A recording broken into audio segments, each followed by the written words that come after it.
Hi there, just a quick video this time.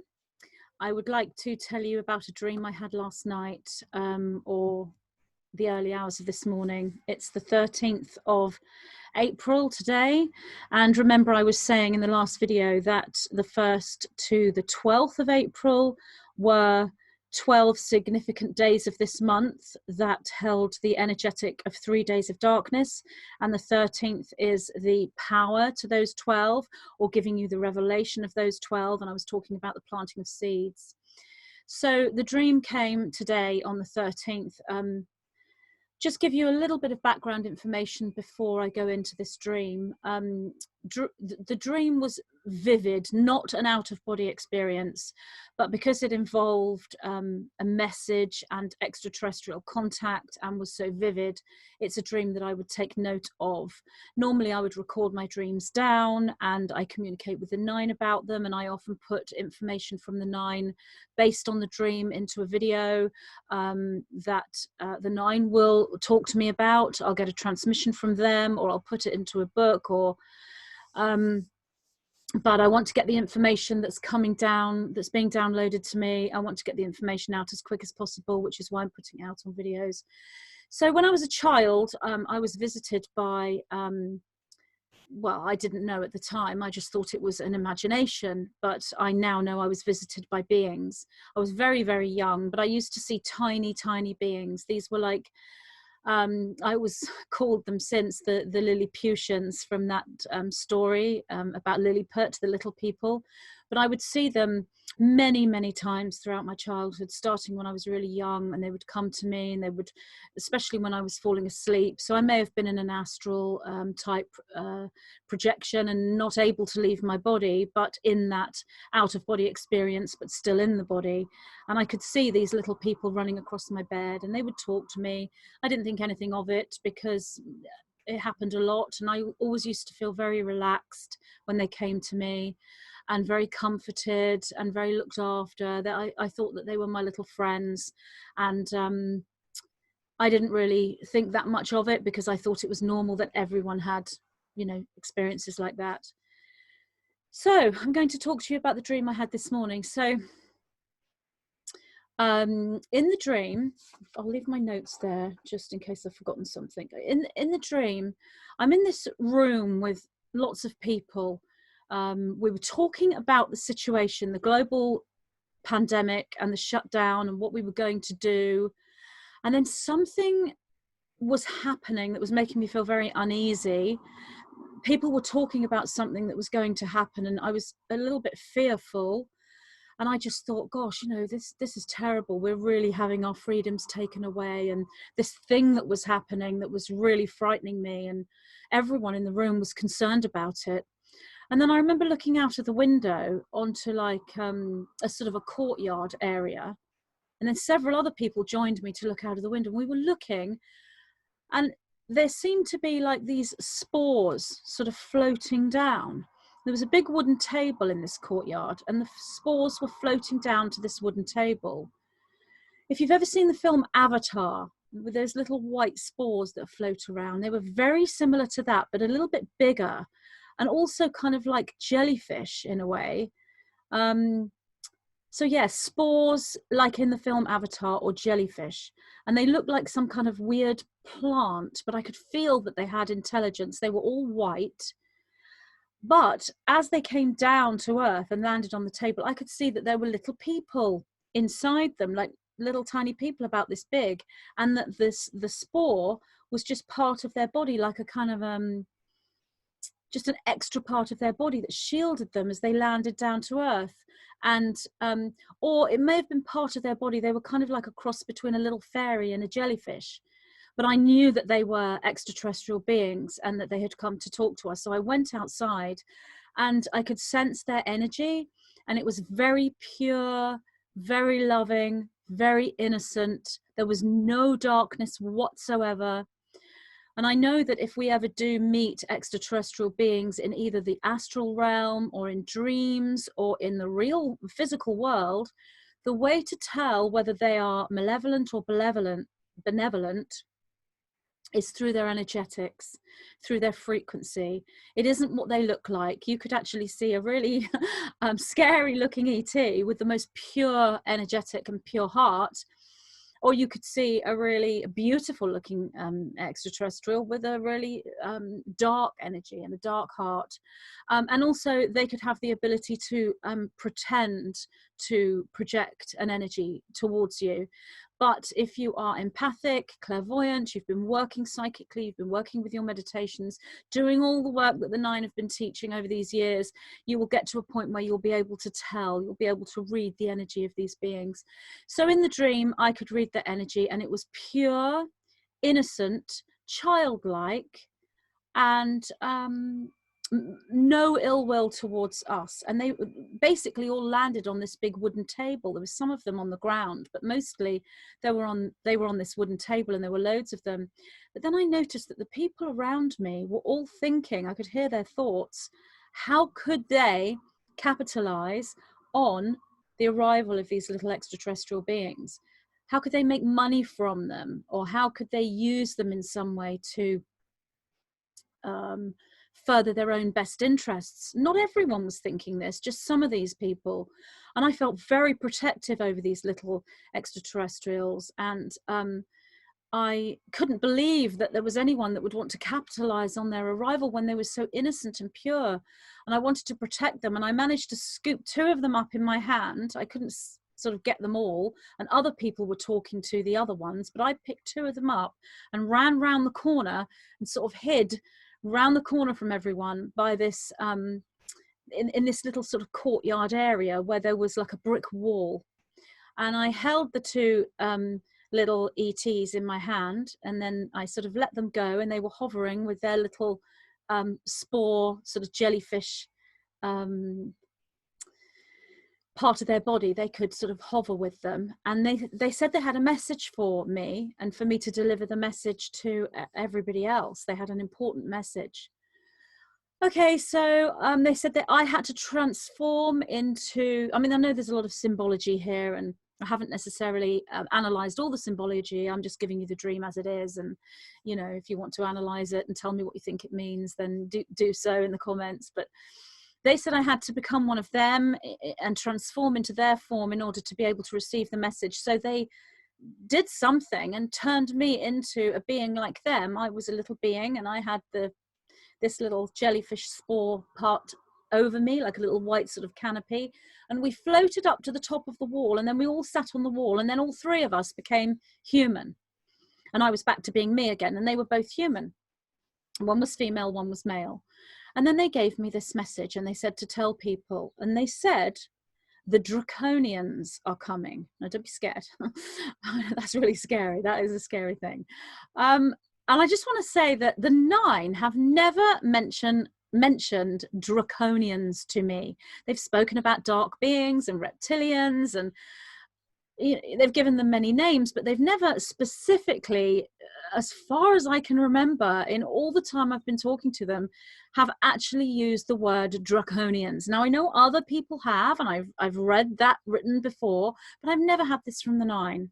The Draconians are coming.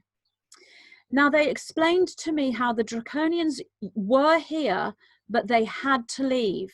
They were sent away because the energetic of the planet raised to such a high frequency, it changed the geometric structure of the planet, so the Draconians had to leave. But since the timeline, the ascension timeline, has been hijacked by the fear and the anxiety of all the people that are now living on this planet and are afraid of the global pandemic and the global shutdown, lockdown, and they're becoming extremely exasperated and angry and frustrated and confused and afraid. All those emotions have kind of put out a signal, not a call, because it's not a call for assistance, a signal that Earth is now ready for takeover, and the Draconians are coming back to assist the service to self groups in finalizing the takeover for planet Earth and getting us back onto the New World Order timeline.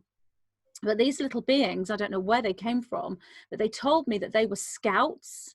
Basically, they were sent first because they're so small, they can just get in to Earth and not be seen because they're like little plant jellyfish type beings, and everyone thinks they're so sweet and that they just look like pretty fairies or flowers or something, so they can easily come in.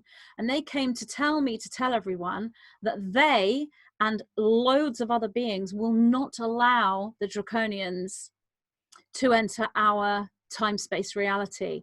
So the draconians feel that the collective fear and anxiety and all the other negative emotions given out by humanity is opening a portal for them to be able to come into our time-space reality. But these beings are surrounding our planet and are not allowing them to come in. And these beings are just a huge plethora of light beings from all these different dimensions and space-time realities and planetary systems. And some of them are big spheres, like these blue spheres that Corey Good talks about. I could see these when I was speaking to these little jellyfish beings. They were giving me these visions. I could see the spheres, but some of the spheres were pink and some of them were white. And then there were many other beings of all different types, and some were in ships and some were in orbs and some were literally just made of light. The whole feeling was that there was a plethora of different intelligences, of different frequencies and different dimensions that were surrounding the planet. They were not there to save us, but they were there to ensure that global destruction and global domination doesn't occur. Something to do with some treaty and contract, and that they were abiding by this contract or these rules, and that the draconians were breaking the contract by coming in. So it was a short dream, and that's what they told me. You know, I think that's everything. Oh, there were plasma beings there as well, huge beings made of plasma, and solar beings that were connected to the sun and that were part of the sun. So afterwards, obviously, I spoke to the nine, and I did say, you know, is this metaphor or literal?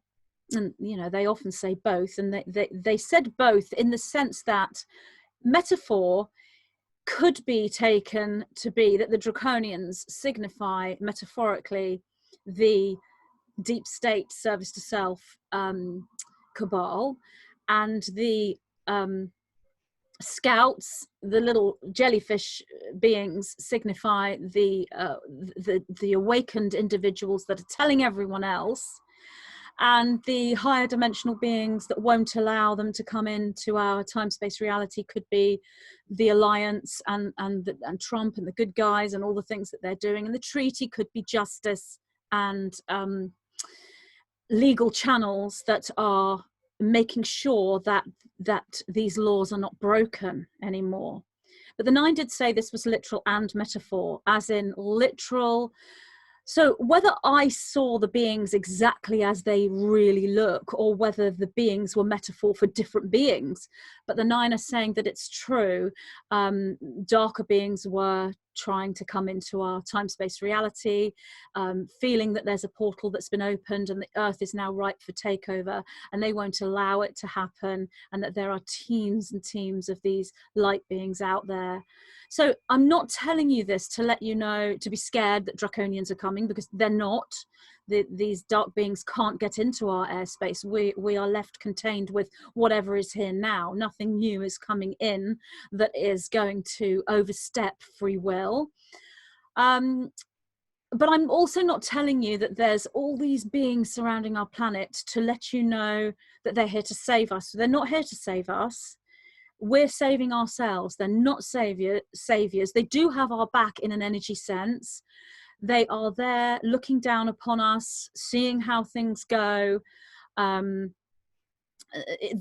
interested, but they're also keeping a safety. That they are keeping those boundaries.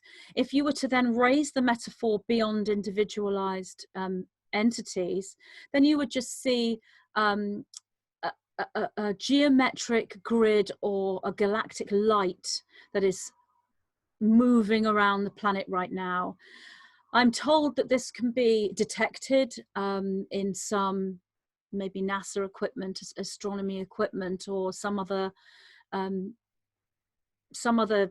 equipment where one can see things. There is a change in the celestial fabric that can be detected, and this is what the nine tell me are this is this sort of protective light or protective plasma, like a shield.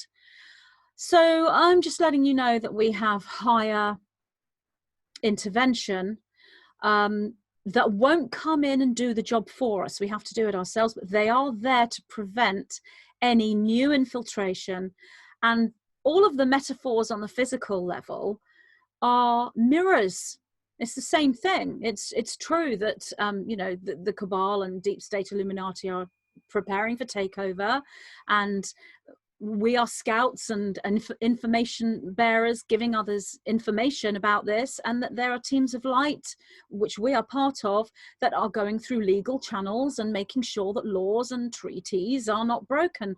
So that was my dream this morning. Really interesting. And I don't dream about extraterrestrial entities that often, don't have dreams that vivid, and I've never seen these little spore jellyfish types before, but because they were little, they reminded me of the people that used to come to me when I was a child. And you know, I just want to reiterate again that the dreaming right now, messages from dreaming, downloads from spiritual entities, and all of the psychic awareness and remote viewing is profound right now. And unity and telepathy, because we're being kept from one another physically. The body is compensating, the energy body is compensating energetically. So keeping us apart from one another is enhancing our natural psychic abilities and our unity. If you are in a twin flame relationship with someone and you are separated from your twin flame right now because you can't be together because you're in two different places and you're both on lockdown, your telepathy and psychic connection, if you are twin flames, will be more powerful than it's ever been. So that's kind of how it works. If you separate humans, then they will reach out in the non-physical sense. So anyway, that's my dream of this morning, the 13th of April. So as I said, just a short video. Thank you very much for listening, and I will be back again soon. And lots of love to all of you. Thinking of you all. Bye.